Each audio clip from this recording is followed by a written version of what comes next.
Assalamu alaikum. Good afternoon, good evening. More than peace is upon you, peace is within you. And our job is to unify the outer and the inner. And human life is bracketed between these two boundaries, no and yes. So we are in the middle. That's middle people. No to that which is not constant. No to that which is not stable. No to that which is not perpetual. No to that which does not give me security. So it is no, no, no, la, la, la. The baby cries, no. A slight change in temperature is something in the wind, no. We don't want it. And that is balanced by what you want. You want that which is constant. You want that which is reliable. You want that which is familiar. You want that which is the center of love itself. You want that which has encompassed you. You want that wherever you turn, you see the image of the real light of you. That's illallah. So you are a middle people. We are middle people, caught between that. I've been very fortunate in my life to have had, from babyhood, from childhood, this constant opportunity of being reflected upon by quality people, by decent people, by simple people, by wholesome people.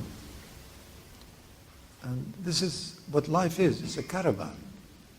And if you're fortunate, you have had decent parenting, a loving mother, trusting mother. And then you come out into this world of perpetual, constant, evolving, complexifying connectedness and changes. This is very confusing. So you use your head, reason, logic, intellect, balance, rationality, rational, correct. And that is what civilization is about. That is what brings about a semblance of stability in humanity. What do the others say? Why? You need to have a good reputation. It's an asset. You need to be loved. It gives you inner, if you like, comfort and ease. It's nice to be loved. It's nice to love. It's nice to go beyond love and to the source of love, to the essence of it all. And then it's nice to know what are all the positive attributes that will help you along your journey from the lower self to the higher self. And if you're fortunate enough, you every now and then touch upon a zone that is beyond the self. It is your soul. It is your ruh. It is the spirit that engulfs the cosmos. And here we are tiny, tiny, infinitesimal entities. But the puzzle is that within this infinitesimally tiny, insignificant entity within space and time, born, dying, there lies also the light and the spark of the entire cosmos. So if there is a purpose for your life, is to face this puzzle. At first it's frightening. As you get mature, as you grow up in time, you find no things that you trusted and you relied upon, that you thought were there everywhere and for everyone, is not so. And you suddenly begin then to be frightened. There are enemies, there are friends, and there are friends who change to be into enemies and vice versa. And you don't know where and where. But the deep higher voice in you, your own soul, whispers to you, as the Quran does. Not until you regard your enemy as your best friend, you are not liberated. I mean, if that is not a challenge, I don't know what is. Here, after 30, 40, 50 years, now I began to know who is my enemy, who is not my enemy, who is all right, who is not. And then suddenly this tells you, وَإِذَا الَّذِي بَيْنَكَ وَبَيْنَهُ عَدَاوَةٌ. So how is that possible? In this zone of duality, in the zone of mind, in the zone of rationality, is madness. In the zone of totality, it is the only way. That there is none of you there. There is no such thing as this funny profile of a biography or an identity. But don't you know who I am? How come you know? What do you mean who I am? As you're saying it, you're changing. You're not the same anymore. So it is the spiritual seeker who will be constantly shocked and puzzled to genuinely know that what they thought they know is of no use.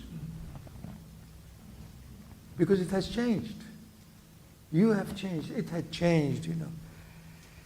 The young girl was longing to play dolls. And the trick of nature is that she falls in love. And then something comes out. And she is completely obsessed now. And then a time comes that she can barely have even a memory of how she was obsessed. Think of her when she is 98 years old, the mother, with no teeth, with nothing, with all the time checking her blood pressure or whatever. Where is that zone when she was in her teens with a baby and now? Who are you?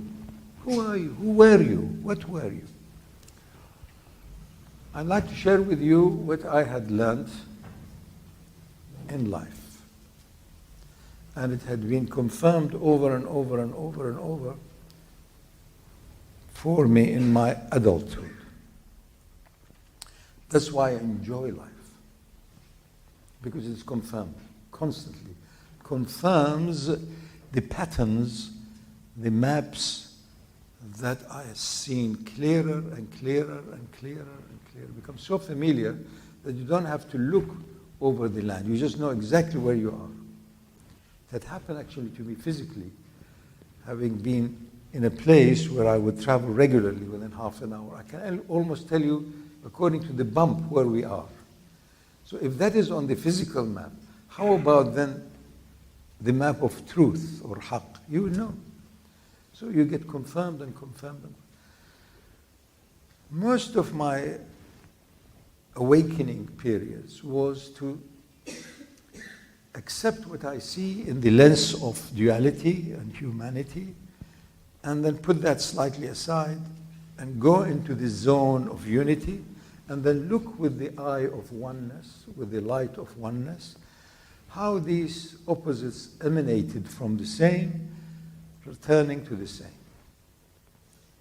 Great fun. If you really want fun, this is fun. Everything else is changing, uncertain. You may not be in the same mood. You may not be in the same state. You may not be in the same biology. You may not be in the same hormonal state. But this is always there. How outwardly everything appears and comes to you as one of two, but in reality it has come to you from the one, it has reached you by the one, and it is on its apparent journey, because it's all an illusion. There is no such thing as a journey. It's all khayal and wahm, the imaginal and the values you have given to something, and that is why. Without that, there will be no life on earth, there will be no civilization, there will be no humanity. So humanity is based on that. But is that all? That is why nature, Allah, the truth, haqq, does not spare anyone at any time unless we are shocked with the events that are coming to us. I never expected it. I never ever imagined that my own child will do that to me. only had 2 children, and they were brought up with such love. But look at them there. And. No one is spared from the gift of being shocked. Until such time, if you are truly shocked beyond your ability to even think, you are paralyzed, then you know Allah's rahmah is totally upon you. Then it is Rahim. But now you say, where do you run to? What space, what time? Then you begin to realize genuinely that this is a small little trap in space and time. And it is ultimately by the one and only trapper. It is the holy reality that has trapped it like this and produced all of these infinite varieties in the universe. It is a sacred play, an incredible, unbelievable in the sense that you can't rationalize it, you can't believe it, a state. It's for that reason, if you are progressing along the path of awakening out of the sea and ocean of duality, and you need friends. It's like skiing. Earlier on, as you put your ski things, you would like to look at those who are near you to see how you move and how you slip and how you fall and how to go against counterintuitively, because if you want to stop, you have to go forward. So many people can be your teachers. But as you move on, and we're really on the peak, then you need a teacher who you trust in that he or she intuitively and otherwise know the crevasses and where the avalanche can begin and so on. And then you realize that the whole thing was for you to have skills, learn, have reasons, have intellect, and go beyond. As Shaykh Saadi was reminding us that the beginning of the movement of human life and civilization, it was the people who could forecast, who could say, look, if we go that way, we're more likely to reach water, or there will be more food or something. So you always followed the ultimate forecaster. It's the oldest profession. And they would be shamans, prophets, whatever, seers. Because you want to know the future. Because you're now, even if it is in the most stable state, you want to maintain that stability. If it is good, you want to keep it forever. That's why you take a photograph or something. You remind yourself, no, we were like that. But now you're nothing like that. What are you going to do now? So you want to fix things. We always like to have a Mr. Fix-It, you see. And that is why plumbers are the most treasured people. You see, it's Fix-It. The rest is a throwaway society, It's 1 year out of date. We said, but I just bought it over a year ago. But that's it. It's out of date. So, throw away. That is why you have these huge islands of rubbish floating on the Pacific. So what I want to share with you is that you and I and he and she, all of us, have to make sense out of the thing. We have to have reason. We have to have compassion. We have to have reflection, which shows us that essentially we are the same. We want goodness that lasts. We want to avoid anything that is harmful, that is dangerous, that is injurious, we want reliability, we want beingness, we want joy. We don't want just a pleasure, because you learn that pleasure comes with pain also.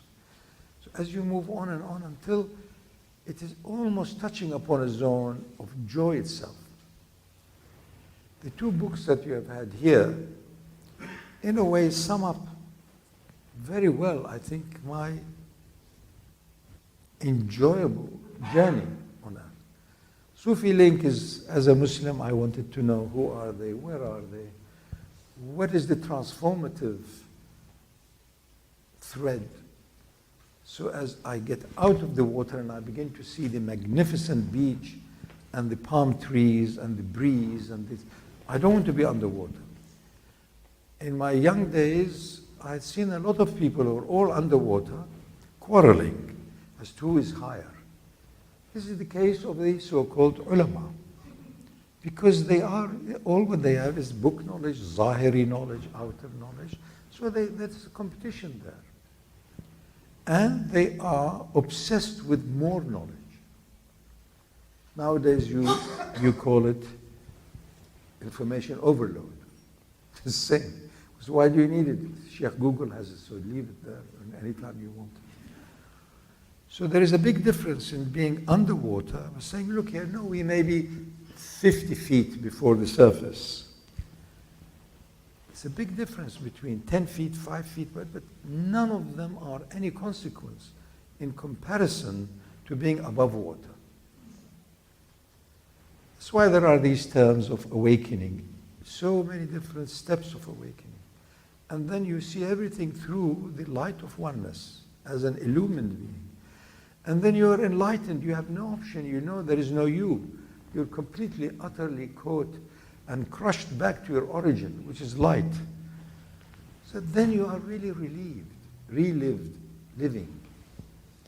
And then it doesn't matter whether the physical body is there or not, or there are millions or none. Then you are truly in every way content. When you touch upon the zone of your humanity, then of course you see unnecessary suffering. So the book that you had quite a bit of exposure to, Sufi link, is that I wanted to see the link between the seen and the unseen, and between people who are as good as they come in this world, and others. What about cultural differences, linguistic, temperature differences, north, south, diet, food? So my conclusion was very simple, that don't fall for outer differences. These are natural and part of nature. In different parts of the world, people have got into the habit, because it was useful for their environment, the way they brewed tea, or ate, or slept. In some other parts, it's very different. So these are adaptations for survival. But it's not enough. You want a rival. So therefore, I began to enter into this zone of truly seeing how there is only the oneness. And the book that you have today, I think, Spectrum of Reality, is that you and I and every one of us carry a whole spectrum of consciousness. Earlier on, that spectrum is the baby end. Me, only me, only me, only me. And then as you grow and you become a bit more intelligent, and you find, no, you'll become more popular actually if you are less selfish. So you begin to be selfless. So it's more, you have more power by that. You see, you have more status. People love you more. And that's what politics, in a way. Am I popular? And. So you have this spectrum. The humanity side begins to be aware more and more of the divinity within that spectrum, until you find there is only divinity. The shadow was a big gift in a solid sense, in the 1 or 2% sense of the whole universe. The rest is all energy. It's not matter. The amount of matter is infinitesimal. And here we have all of the solar system running around, turning around the sun. And the mass of the sun is 99% of the entire solar system. It's very chunky. And that's why it's selfish. That's why it bends space and time. That's what gravity is. So you begin to really see the whole thing from a point of view that contains all the views within it. For me, as a Muslim, as a person who had always wanted to know Haqq, this is the door of Kaaba. You are now truly at the door of the infinitude, of that which is not a space and time, and every aspect of creation especially that in the pouch of space and time, is from it. So what I'd like to share with you after your 2 days here is that there are these maps, but you have to read them. You have to enter into them. And you have to allow the learner of you give you that license to drive in such a smooth way that it's almost is now and now and now and now. All of it is now. And that is why your future is of no concern, because it's already now. I'd like to share with you a distilled map, which I think you will even have a copy of it before you leave. Is that all right? They will have a copy of this. No, they are generous people here.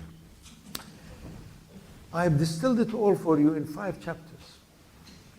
Chapter 1 is called Foundations. I'll just read them because there are about 60 items. And I think you need to reflect upon each one of them many times. And the more you reflect, the more you see in it, more in it, more in it, more before it, more above it, more after it. All of it is the same. I may comment on a few of them. Numerous realities and the one real.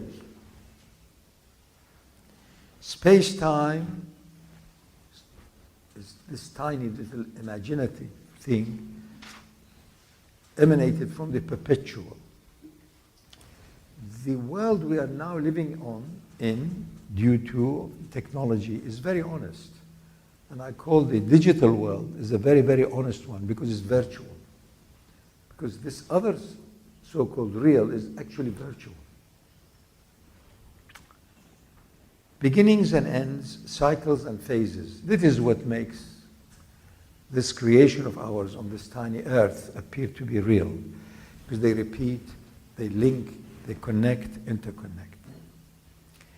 Lights and shadows of consciousness. There is nothing in existence without its complementary opposite. You know the light because of the shadow, until you find that the shadow or darkness has its own light. So there are infinite layers and levels of lights and shadows. Infinite. You go beyond numbers. Numbers are very useful in the middle. How many people are there? How many points we have? How much time and so on and so on. But soon you will, once you go into the subatomic world, there is nothing. After the quarks and so on, that's it. You get into another zone of lighter, subtler energies. Same is the astrophysical one. You also get into a zone that is beyond your ability to say you are connected to any cosmic reality. So the beginnings and the ends are ever the same, ever connected in that sense. Matter and energy. Everything emanates from light, from nur, which is an energy. And then eventually it solidifies, and for a time it appears as solid. It is energy. This table in 100 years or 50 years or 200 will not be there. Disintegrates back to the elements. What are the elements? They are energy bundles, different ways that the atom transmit or turn or have within them different aspects of what we call to be matter. Then there is the microcosm and macrocosm. We must realize whatever there is in the outer, there is in the inner. Whatever there is as a big thing, there is also a small thing. Its representation, the drop of water has in it, carries within it the entire story of the ocean, and so on and so on and so on. Then you bear in mind the arc of descent, as most of the scriptures remind us, the fall of Adam. قُلْنَا اهْبُطُوا بَعْضُكُمْ. Meaning that that higher consciousness, supreme consciousness, divine consciousness is absolute. So if you seek it, you can't do it, you can't find it, you can't know it in the realm of the absolute. You have to be catapulted into the realm of, relativeness, up and down, shadow, night, and day. So this is how you have no option other than accepting the perfection of how everything descended, returning and ascending back to from where it descended. Right now, instantly. If you can stop time, you find there is no descent nor ascent. And that's what they say, there was haqq, there was Allah, and there was nothing beside it. And this is how it is now. It is truth. It is not just some nice Sufi, sayings or proverbs. Not just take it seriously, die into it, and you find it's beyond seriousness. Otherwise, it becomes nice Sufi talk. A lot of Sufi talk, a lot of. The worst thing I discovered in my life are ignorant Sufis. And then there is everything has an outer and an inner. Whatever you touch, whatever here, this is an outer gathering. It's got noise, got sound, it's got lights. But what is the inner meaning? Inner meaning is that people have a genuine desire. Having had a lot of hardship, a lot of ease, a lot of pleasure, a lot of displeasure, they have a desire of experiencing a zone that is ever constant. That is security. That is certainty. That is contentment. These are the doors to happiness. Otherwise, it becomes a concept. Are we happy really? How do you know? Really, are you really seriously happy? But don't you think yesterday was this, and today you don't? But you lost your pen. But how can you be happy? How is that? Endless, unless you know you have done it constantly. It has done it to you constantly. That there is that zone, that there is no thought, there is no movement, there is no change. It has no beginning nor end, without denying humanity and beginnings and ends. Then you have the holy trap of vices and virtues. Space-time is like that trap. And we have infinite vices. We begin with them. The 2-year-old, the 3-year-old, me, and then 16, 17, mommy, look at me. We have to build the ego for it to be demolished. Otherwise, what is there to demolish? Really? If somebody had grown up as Hayy ibn Yaqdhan in the middle of nowhere or a monastic, what is there to demolish? It's talk about nafs and this wood. There's nothing. So you have to build it up. You are a wonderful thing. You are absolutely blessed. I can't live without you.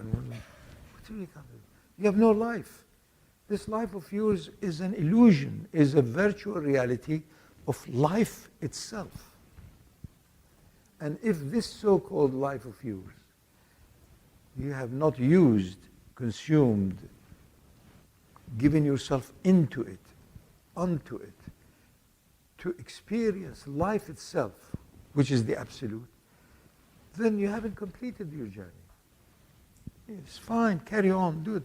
But do realize that this so-called temporary life of yours is for the akhirah. The Quran has 2 legs. One is the one, there is only one. The second leg is akhirah, that which is timeless, that which you begin to experience after death. So why not die now? So you're secure. Then you have no fear of death. The last point I have in the foundations is pleasure, pain, and joy. Well, I want joy. You can take the pleasure and pain away. So they come together.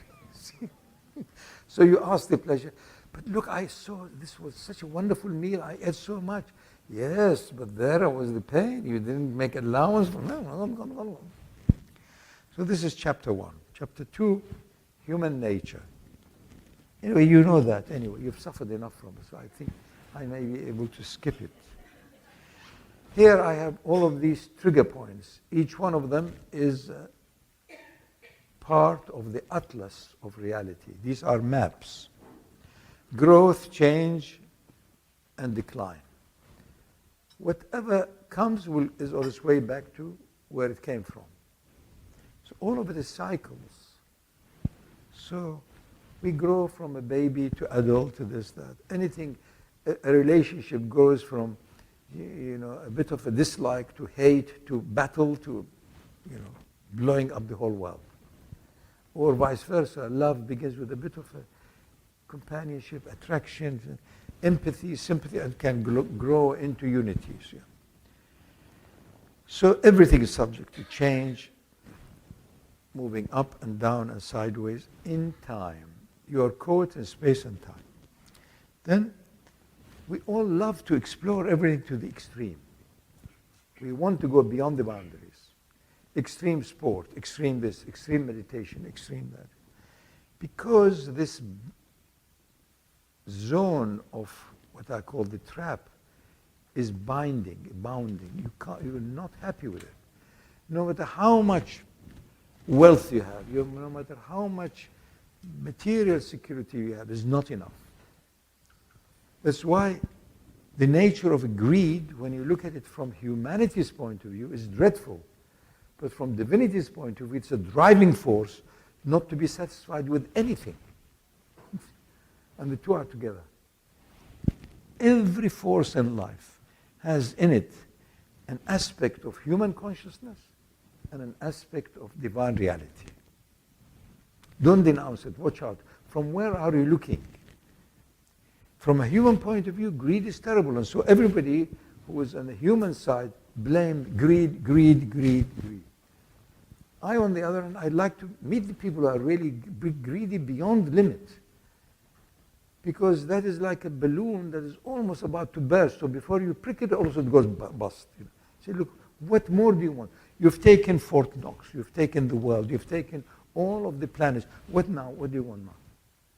So here you really have to confront yourself. What do you want? Make it happen now. And that's why we run around in this world like hamster on the wheel. More and more. More project. What about the real project? What about the project of discovering what is reality? Where is reality? Where is it that reality is not there already? But these are too powerful, so we can't do this. So we go to the minimal ones. I can't solve those, but I can, So you go wherever it is familiar. Why? Because of perpetuity. Your soul is the most familiar, but it's the least that you know. So that is why you want to perpetuate your habits. That's why amongst the early Sufi teachings, changing habits. You liked to do it this way, don't do it that way. Change habits. But for that you need a mirror, you need a reflector, you need a murshid, you need a teacher. So going to the extreme is natural for us. Then I have very important aspects in human nature and reality and existence, what I call the 3 C's. These are the forces that govern anything in life.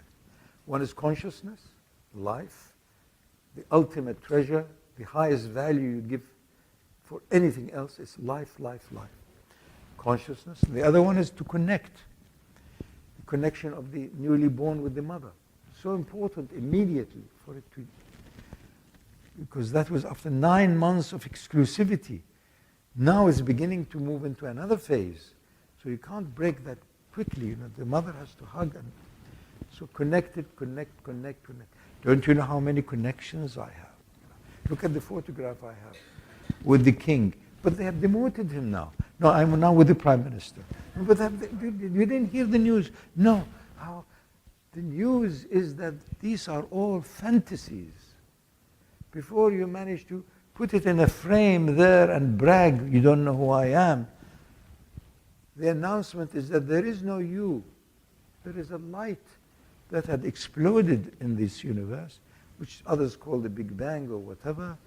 And it is, as it began, it's returning to where it began. And then there are zillions of different formats of that. some of which are form and matter, and the rest is this vastness.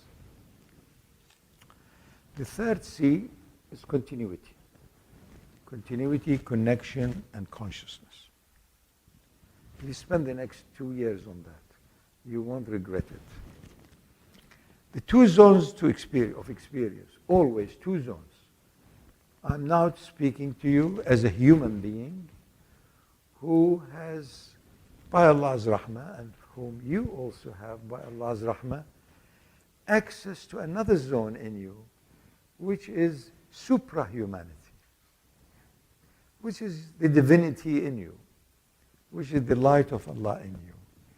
Your purpose in this life is to excel with your humanity by adopting, moving from vices to virtues, from meanness to generosity, from fear of provisions to giving provisions, and then you find truly you are a guest.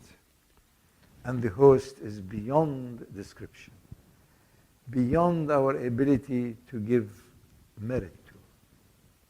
وَمَا قَدَرُ اللَّهَ حَقَّ قَدْرِهِ. So then it comes as your consciousness, a human consciousness. You do what you can as a human being. You can't deny it. You're still breathing. You still have this body. But that constantly reverberates with the ultimate, timeless, non-spatial light that has given you life itself, the plug into you. These are the two zones. You have to accept them both. Until such time, the human side becomes so thin that the inner light of you is really your ultimate connectedness to the lead, your master. Quran says, is it the same that he who has one master, consistent, is he the same as he who has different masters who are quarreling within by themselves? Are you the same? What a difference in terms of genuine inner stability and contentment as against constant confusion. Body, mind, self, heart, soul, and spirit. This is the whole spectrum of human being. Every one of us have to sort ourselves out. You can't deny your body, its needs, its maintenance. You can't deny your mind. You can't deny your heart, which connects you to your soul, to your ruh, which is only a reflection, which is only also in every way representing a spirit, which is itself hanging on from the boundless cosmic spirit. This is who you are. So this is, if you like, the basic human nature. And then you need to dwell upon all kinds of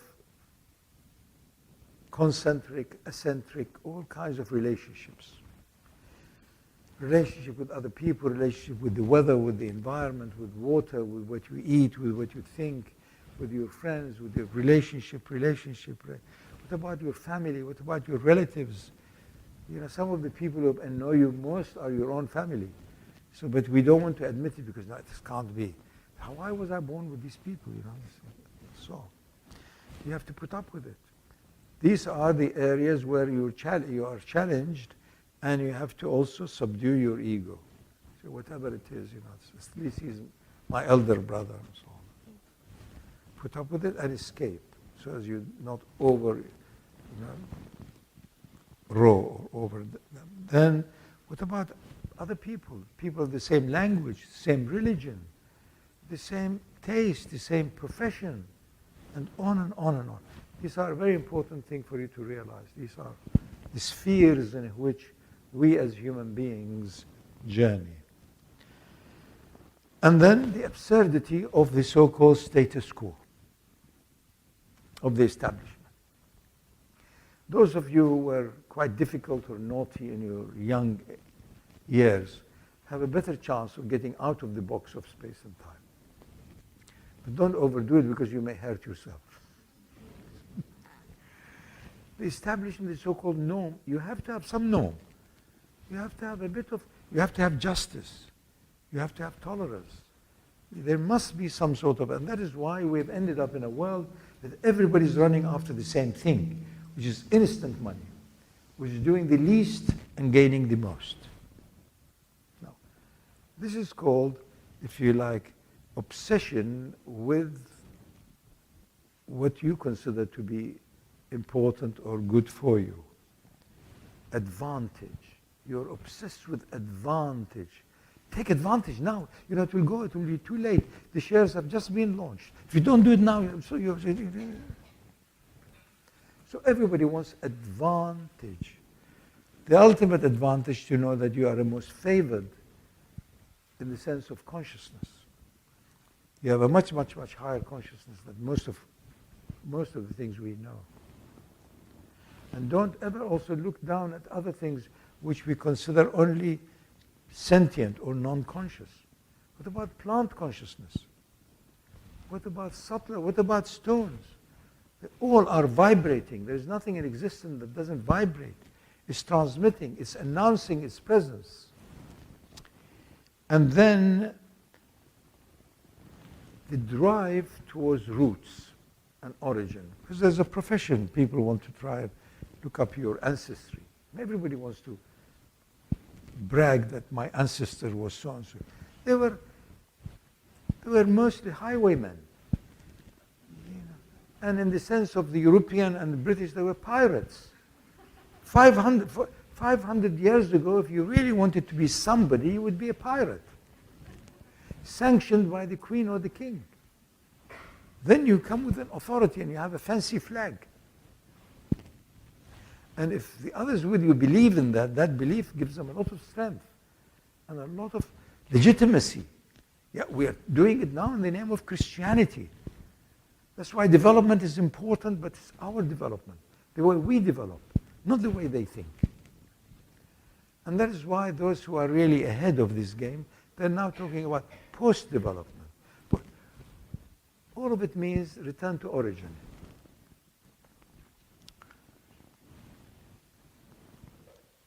And then dependencies. Who is dependent on who? You think the baby is dependent on the mother. The mother will die without the baby. She'll burst. He can't do it. You know? So there is codependent, interdependent, endless. The whole thing is bifurcated from pure energy. But it appears, no, you know, I'm not dependent. And then you fear being too dependent on someone else because you want to be independent.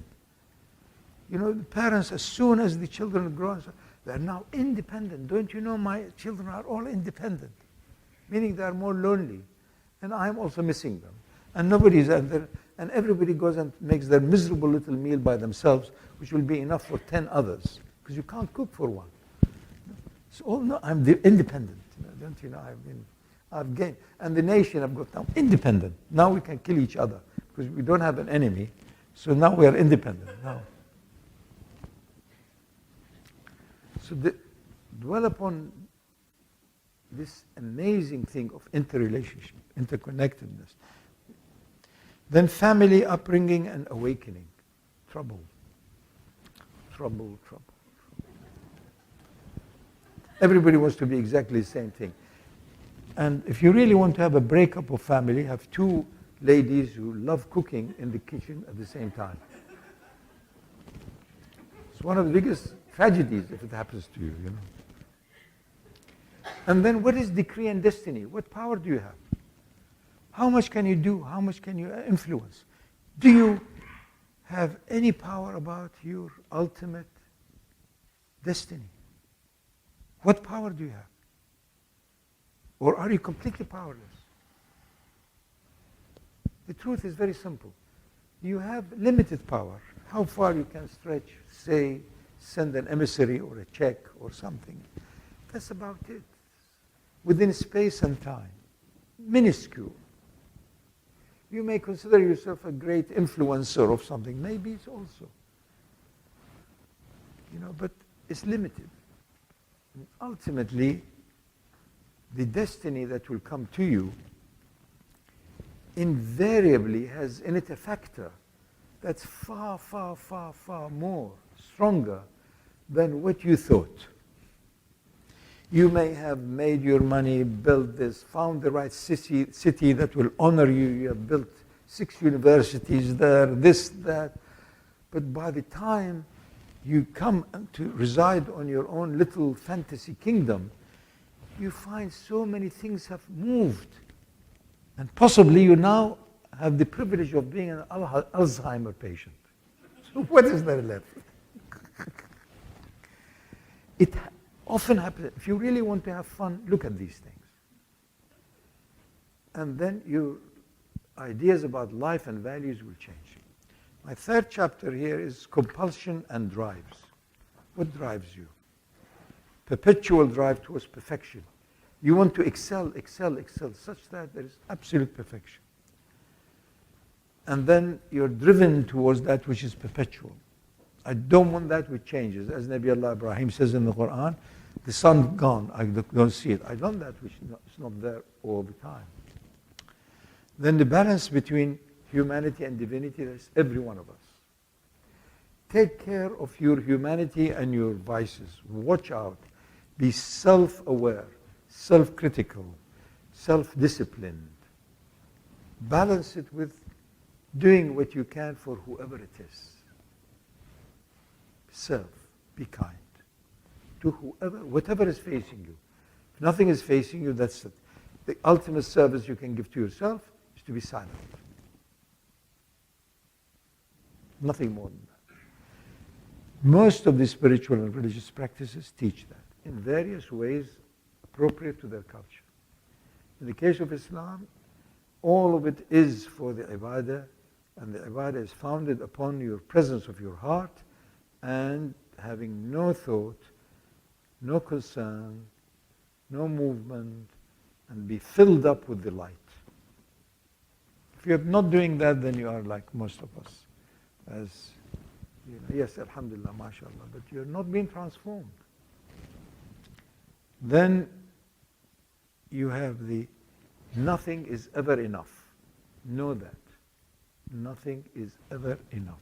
Because that which you are looking for, seeking, hoping, is boundless. So how can it be enough? Then discontented mind and a cosmic soul. You can never be content. The mind its nature is that. But your soul's nature is also to be utterly in bliss. It was designed and created in paradise. So it's in bliss. And so outwardly nothing is enough. And your heart is beyond enough. But now you need to move through your heart to your ruh, to your soul. And then you find it is Allah's Spirit.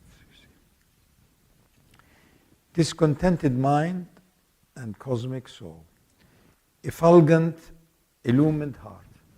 That is what is missing a lot in our complex world. The hearts are not alive.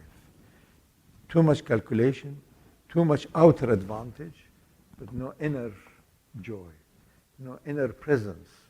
That's why they are mostly zombies. Dangerous. This is the most dangerous world you're in. Because some of them are sleepwalkers, some of them are in a coma, some of them are actually hallucinating as they are walking. They talk to themselves. On the one hand, he shouts at the mother, on the other hand shouts, or the boss shouts at him or at her. Then, lasting advantage, and that is to be able to touch your soul all the time, to be ready to disappear into your prostration any time. That's why the perfection of this Muhammadi prescription, that a time comes, suddenly a sound comes that Allah is greater than what you are concerned about. Allahu Akbar, Allahu. Then you have to respond to it by disappearing, not being there. So Allahu Akbar. So you're now confirming that. Sometimes very inconvenient at the time of Salat, because you're doing a business. So that's why also in Sharia, the most important part is the middle prayer. Because during the day you are very active, your mind and so on. So that's why the Quran emphasizes as-salat al-wusta, the middle. So that is the lasting advantage. Passion and obsession. It's natural for you to be obsessed. But with what? You may be obsessed with your cat, you may be obsessed with your reputation, or with your... But ultimately, they're all emanating from one reservoir. You're alive because of obsession that has been radiating from your own soul. Your soul loves you unconditionally, and you're obsessed by that, so you have to reflect it. Then you have to also yield unconditionally. So you are obsessed anyway, but with what? Then digital honesty. That's what I say. You are in the best of time living, in the most difficult time also living. So if you are courageous enough to face the challenge, you find it's wonderful. Everything is there. What is enough? As a human being, enough must be enough. As a child, you are taught that this is it, stop it. But as a person on a spiritual path, you know nothing will be enough for you because your soul is beyond limits. So how can you be satisfied with something that is measurable? Nothing is enough. As a spiritual seeker, as a human being, yes, thank you very much, it's enough. To be clear and sure. Everybody wants to be clear. Please make me clear. Mind is to be cleared. Heart is to be purified. And the two together, you're trying to put Humpty Dumpty together.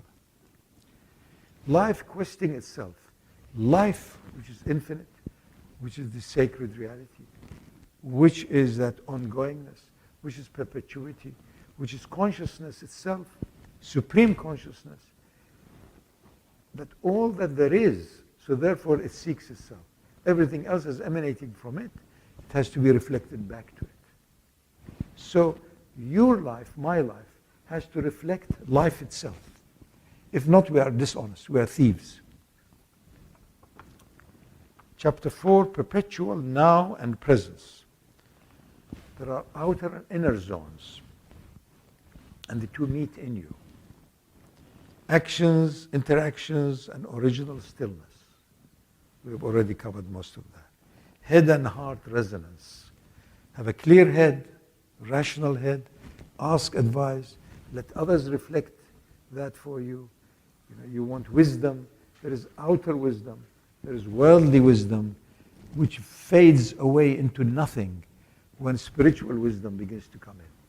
Spiritual insights will take away all of these shadows. Senses, thoughts, and transcendence. How much time we care for our senses. Sight, hearing, touch, taste, and skin, all of the other magnificent. These are the doorways, the channels between your personal limited reality to the environment, to the outside. And as you know, nature and nurture are so complementary. You can't say which is more important. They are ever one, actually. So here you have the senses, you care for them, you want to hear well, but if you don't transcend them, then it's a diminishing return. I guarantee you, from the age of 40 above, you are more and more involved in maintenance of the house. You have less and less time to enjoy the house. You're running between the dentist and to the other, and the endless. So if you don't start earlier on, you will not get that unified, if you like, unitive stability. If you have started earlier, you will be amazed how much also even your health, as we all know, how much the mind affects the body and how much the heart or the soul affects the mind. So then you will be invariably in a better state, more, if you like, harmonious at all of these different natures, the body, the senses, the mind. Then particle emergence from energy. You have emerged from that. And if the less you are concerned about your identity and particleship, the more you are aware of the infinite divine wave and so on. And you yield to that. And identity and reality. Everybody has an identity. You have a beginning, but it's always a burden. Your identity always gets you into trouble. Especially if it is misidentified. You were there, we have you, This was your so reality doesn't give you any trouble. Reality is bliss itself. Local and supreme governance. You are governing whatever you do. And there is a higher governance, until you come to know that there is a cosmic governance. And it is utterly perfect. Then you're not anymore concerned about you being the doer. That's why, as a Sufi, I assure you, as you grow in wisdom and in light, you become less and less useful. You will become so unpractical. You say, well, it has changed because Muhammad sallallahu alaihi wasallam, they said, we have never seen him any time.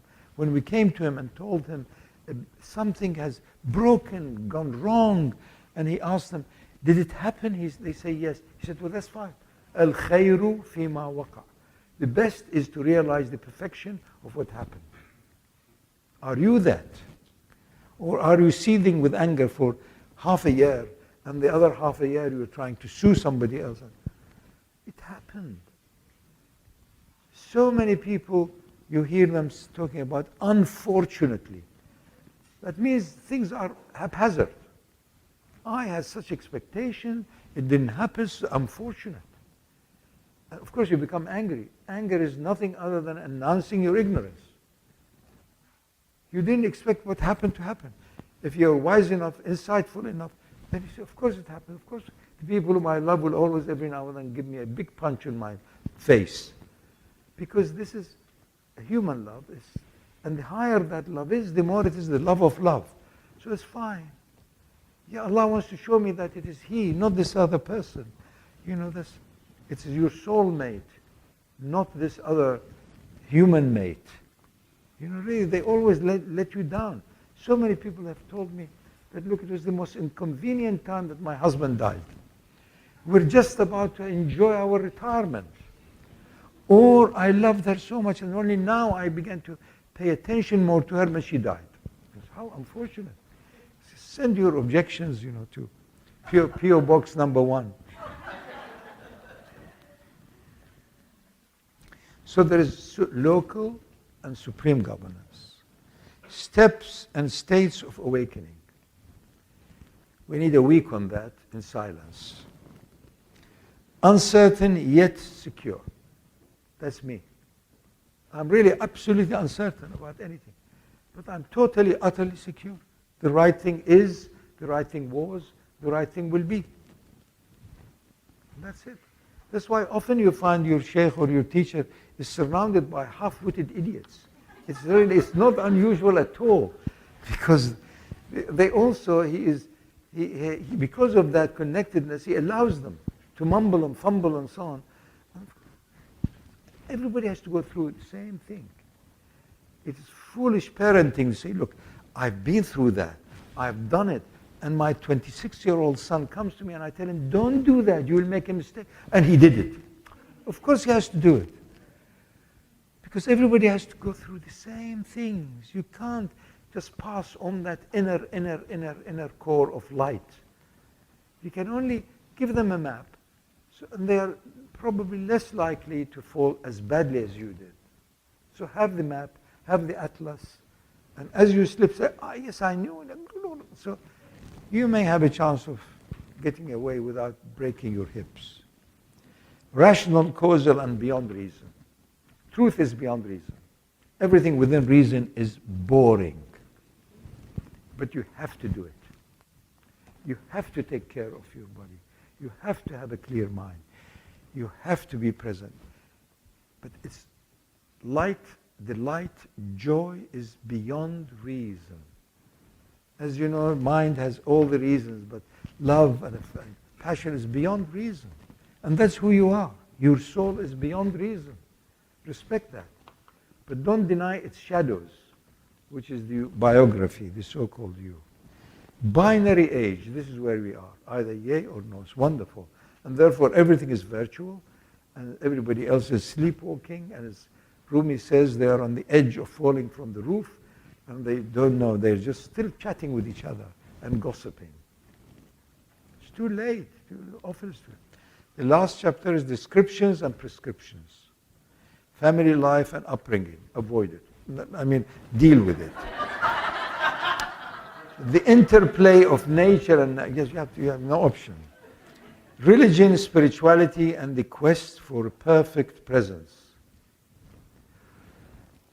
2,000, 3,000 years ago, people began to discover the voice of people who have been at a higher level of consciousness. And therefore, there have been many religions, many of them very highly influenced and affected by the culture, because that's very important. Now we are coming to a zone of much higher emphasis for awakening, enlightenment, spirituality. But religion helps a lot in maintaining order by extolling virtues for the children. It's the kindergarten. That you can't do that, you have to be that, and so on and so on. So all of the vices of babyhood, child, are replaced by higher virtues, which are emanating from your soul. Your soul has all the virtues. Your mind is the shadow of your soul. So it can tell you what are all the meanness and all of the vices we all harbor. So we owe it all to the mind. Don't denounce the mind. Don't denounce your meanness. It is what makes you suffer. So you start becoming generous. And you find, no, this is nicer. So you move on and on and on. Each vice can shift to its opposite if you have the guidance. Displacement in life, from personal to transpersonal, from entity to energy. Self-soul dynamics and the need for guidance. You are both. Don't deny your lower self, don't deny. And if you are kind enough to your friends, you tell them, look, now you're taking me to a point where I'll start really being my nasty self. I'll bite you all and I'll snack you, I'll smack you. So please go away. Now I'm reaching my number 10 Richter scale of explosion. It's a good thing to warn them, saying, run away. Yeah, I'm about to explode in your face. Then grooming the self from inward to balanced and universal. Don't deny yourself. Say, oh, this is my 6-year-old emerging. I could never really curb him enough. But watch out, because I could lose every game except this. This is a very important game for me not to lose. Because my elder brother always won. Oh, Then conscious discipline. Be aware. Take snapshots of yourself. Be a perpetual selfie. Take a snapshot of yourself.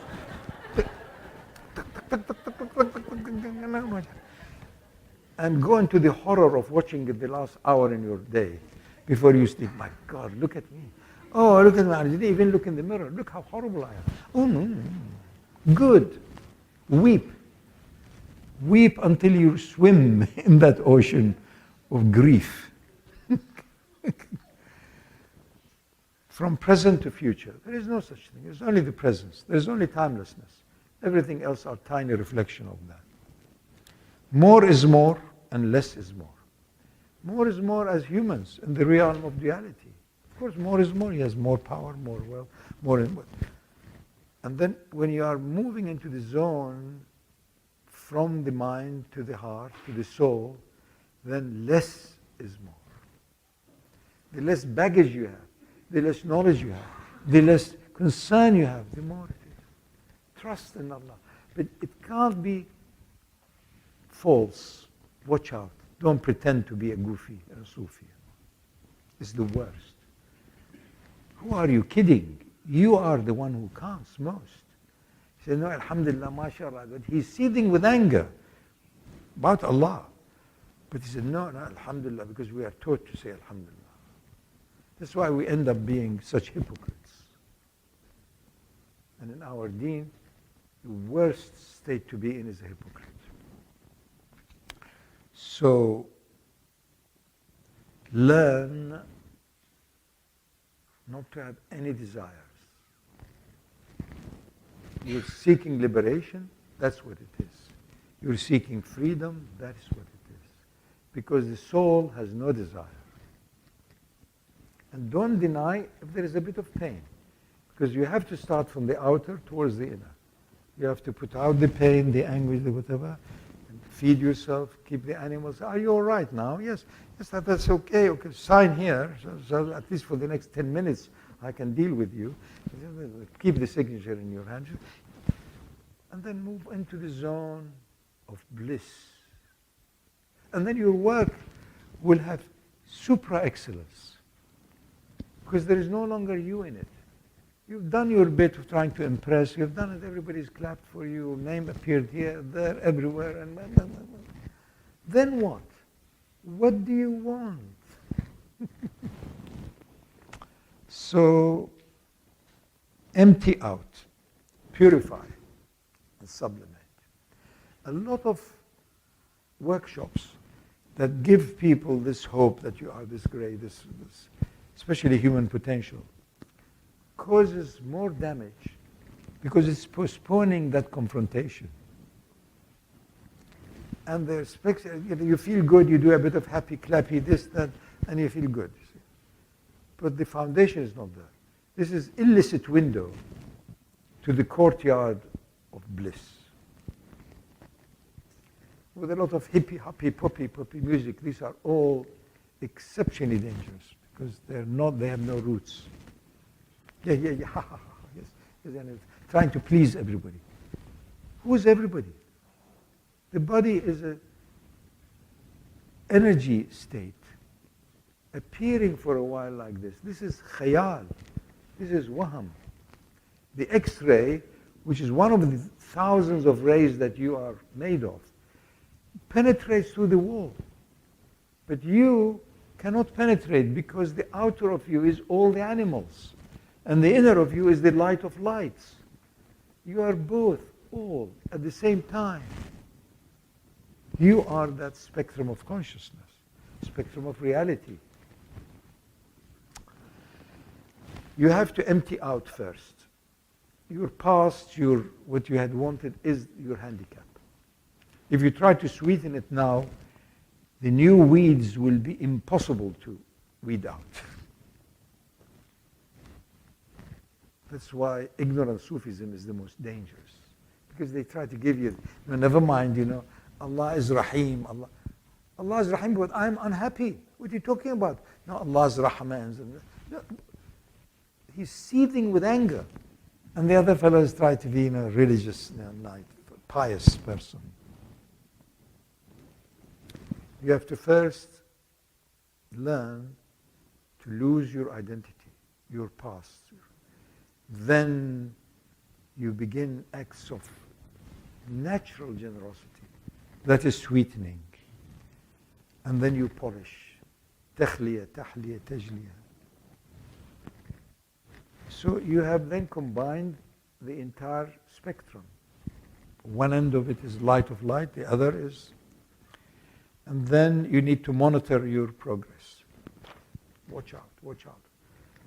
The worst thing happens to many people is that they have moved on and they have discovered amazing insights, accessing these insights. And it is 70, 80, 90% along the journey that is the most dangerous. Like the skier I described to you earlier on. On the lower slopes it's easy. It's beginners, doesn't matter, you fall. Middle is not that bad. But when you are on top and suddenly the weather changed and within 2 minutes hurricane is blowing, what are you going to do? So here, unless you have been monitoring your progress and it is real, you've deceived yourself. You are this very special teacher. You see, that's why I've come across so many Sufi movements, in the book also, that they all compete with each other as to whose sheikh is greater. So wherever I've been to so many places that I almost became sick from hearing this word, qutub, qutub, qutub. He's a qutub. It's all of the other sheikhs. That's why I think we are coming into a binary stage that most of the old systems, which were immensely helpful, today you saw the Bektashi, 6 different layers, they were part of a culture. Now try and reproduce that, and you'll be a clown. You'll be a laughing stock. Where is the town? Where are the people? Who are you trying to impress? My Shaykh is greater than your Shaykh. Ultimately, there is only one source of teaching. That is the same original Nur. It's Allah. And the outer visible teachers are infinite in levels. Wasn't Musa alayhi salam a great being? What a being, what he did, what, confronting how did it start? His mother released him in the water, and then he ends up being raised by Asiya and the Pharaoh of the time. And yet, he was like a little ignorant child with Khidr. He just asked him, what have you done? Why did you... Khidr told him, didn't I tell you? Keep quiet. So look at this. So who is in you? What, are you Musa? Then if you are, then you have to obey Khidr. Have you met your Khidr? Monitor your progress. Don't fool around. You may be able to fool many people much of the time, but you can't fool yourself. The last point I have is towards supreme consciousness, which is ever there, and the only thing is there. And now I think Shafi'a and Akram they looked very kind and generous. I think they're going to give you one each of these. It's beautiful, and she've done it, and I didn't look at this. You did it. How can I not believe in God? And those who are godly. Thank you very much. I've been quite pleased to be here. Don't ask me why, but I think it is wonderful to... There has been a lot of sincerity, a lot of genuineness. Also quite a lot of gossip and waste of time. But never mind, that goes with... Yeah, we're wasteful. We're wasteful as human beings. And that's the biggest curse of the age we're living in. Try not to be wasteful. Try to see what have you done. Take that awareness, put that awareness, use that awareness. I've been very happy to be here. And I'll be very happy to leave here. So, and the truth is the sameness. I wish you the best. And I am not incommunicable, but I try to do whatever I can to maintain that infinite space also visible to me, and timelessness, which I adore, and at its altar in worshipping. Trust in that goodness will come to you. Watch for the shadows. Don't ever say, I want to be closer to God. Say and sing and demand and hope and pray for and bleed and cry that you want to get away from shadows, that you are the allower of them. You allow these shadows to come through ignorance, through stupidity, through being in a hurry, through being angry, and you'll always be caught at a time that you are most vulnerable. And that is the proof of Allah's presence. You will always, because now we see, if they've only said it 3 days ago, I would have dealt with it. But they caught me in the hope. This has gone wrong, that has gone wrong, I've lost my tooth, I've this, and this, and my card is not there, I don't know where to find the key. And they now came to me at the moment. That's it. If you have more and more of those moments, I congratulate you, but don't be near me when you are in those moments. Go into the bathroom or wherever else. Really, and laugh at yourself. Don't take the self seriously. It doesn't exist. There is no self. There's only ruh and shadows. And be honest and be real and be with people who reflect that for you. And now go away. Assalamu alaikum. Thank you.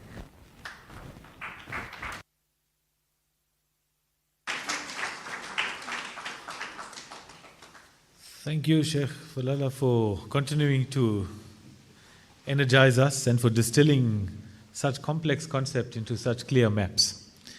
I think whatever I'm going to say now will just sound like half-witted fumbling and mumbling, so I won't say too much more. So the pamphlet with the list of all the maps and prescriptions is being distributed at the moment.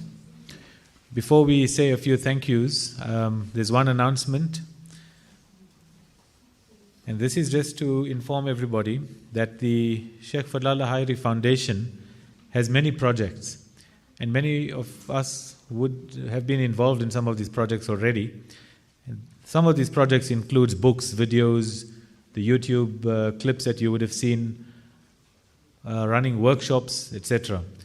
Now those who want to order books and the videos in advance, if you want to pre-order any of the books and videos, please write your name and contact details on the forms that will be circulated now.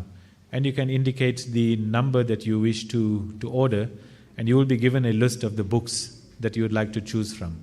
Now I know that it's important for us to share the teachings with as many people as we can. But not everybody is able to afford the books, so you are welcome to purchase them as gifts for people. And if you would like to pre-order any of the books and videos, you're welcome to place your name on the contact list that is being distributed. So finally, please allow me to say a few words of thanks and appreciation. Firstly, let me say a huge thank you to Shaykh Fadhlalla for giving us the ijazah for hosting the conference here in Cape Town, and certainly for continuing to allow us to bathe in your light. I would also like to thank all the participants who joined us right from Thursday when we started the spiritual tour of Cape Town, and for enjoying 2 days of a conference with us and continue to spend time with us until tomorrow. So thank you to all of you from all of us here in Cape Town. A huge thank you to all the speakers. I think we had an excellent quality of presentations over the weekend. Once again, all of you rekindled the light within us. So we say a huge thank you to Sister Munira, Sheikh Sadi for continuing to give us so many inspiring talks, to Professor Sadia Sheikh, to Professor Kubilay Akman from Turkey, to Professor Ruben Roder, who entertained us with his talk yesterday. I think that many of us will not forget that in a long time. To Yaqub Musa for an excellent presentation this morning. Haj Mustafa, who also travels all the way to be here with us and share in some zikr and your melodious voice. Thank you very much for that. I would also like to thank Riverside Estates, this venue where the conference was held, and the entire staff for the catering and hosting, the accommodation. We had food that was of very high quality and very healthy food. And we will continue to have, I can't guarantee the high tea will be healthy. That's coming up later. To Tahir and the sound company, thank you so much for providing sound and all the audio-visual support. I'd also like to thank Malika and Lovu, who opened the conference yesterday, and I think many of us were mesmerized by her poetry performance. Right, so thank you to her. Desert Rose for entertaining us once again last night and transporting us with your music in a beautiful concert.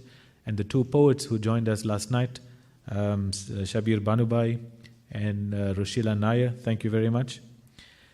And lastly, I'd like to say thank you to all the entire team who helped to organize these events over the last couple of days. Let me say a huge thank you to the core of the organizing team, which is Nuha and Shafia. I think they really deserve a huge thank you.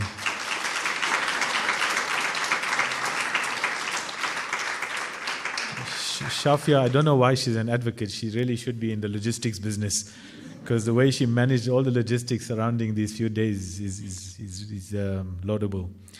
Nuha, I think there's a special message for Nuha from Shafia, and I don't know what this means, but I think Nuha will know what it means. Is Nuha here?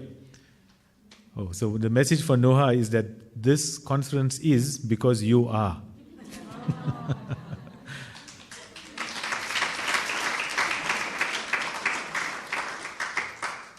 Thank you to Professor Sadia Sheikh for all your advisory roles that you played in all the planning meetings. So thank you very much for your continuing support and love. Yunus Ismail, Uni, who has been our secret agent in the entire business. And Uni has really been the glue that actually kept the conference committee together and answered many of our questions and provided immense support in many ways. So thank you to Uni. Leah Kala for all her support and emails, and for the excellent panel discussion on spectrums, which we organized. And Helen also for all the administrative and other support. So thank you very much for that. Other members who assisted us, Nazma, thank you very much. I know you manned, or is that a term that's politically correct? No, because in this country you have to watch what you say. You can't even say blackout anymore. Apparently you're supposed to say previously lit.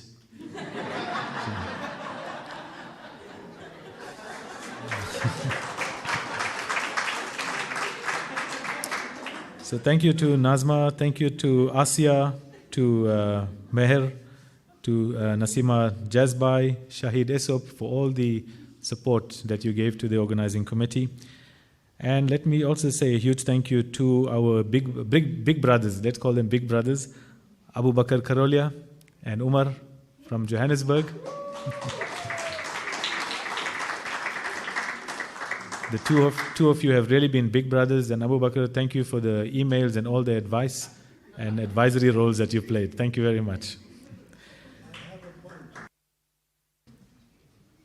I want to give you a very, very brief story. Many, many years ago, there was somebody, another goofy Sufi, and he, for whatever reason, he was declared as being this great sheikh. And I thought, what a time we're living in. And what, this poor fellow hasn't got a clue himself. But anyway, it's not my business. One of the first things I was taught is do not concern yourself with what doesn't concern yourself. And there were, these names with him. He called them Abu Turab, maybe about 20 names. And I thought this will all die out because it's fake, it's not real, there's no light. But within 6 months, I was given another list of names. I said, my God, I'm wrong, something's, or the world has turned upside. Another year, there were another 20 names. Then I began to inquire. It turned out they were the same people. Now we have the same people, everybody's been thanked. Nobody is left now. We are a huge gathering, we are such a one. I like to voice whatever you said. Really, everybody has to be thanked. And I thank you. And I thank you especially, really. Now we can conclude.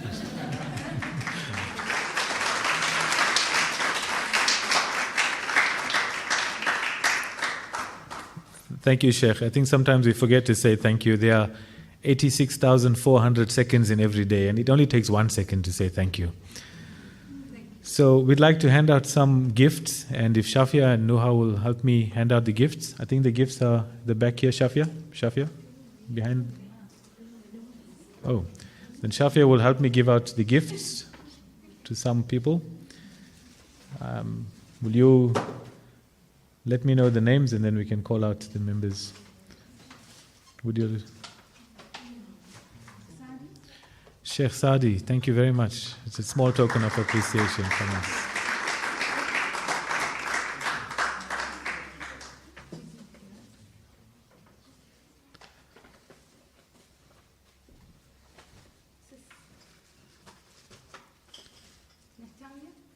Natalia.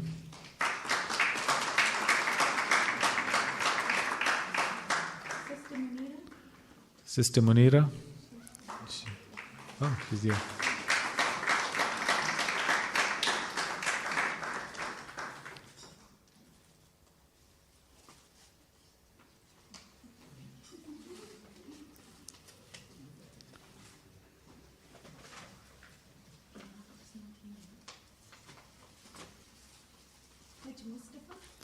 Haj Mustafa.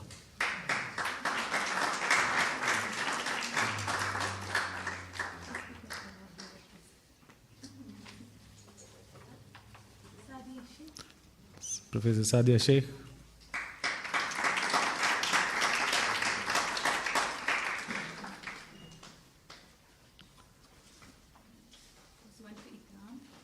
Okay.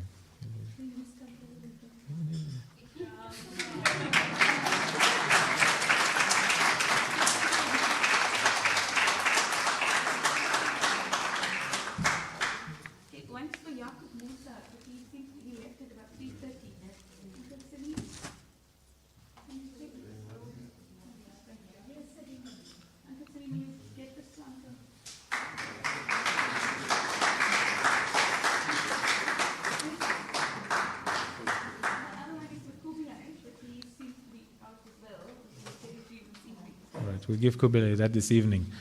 Right, shukran, jazakallah. Thank you, everybody. It sounds like the conference is over, but it's not. There's still many activities. This was just the end of the formal part of the conference.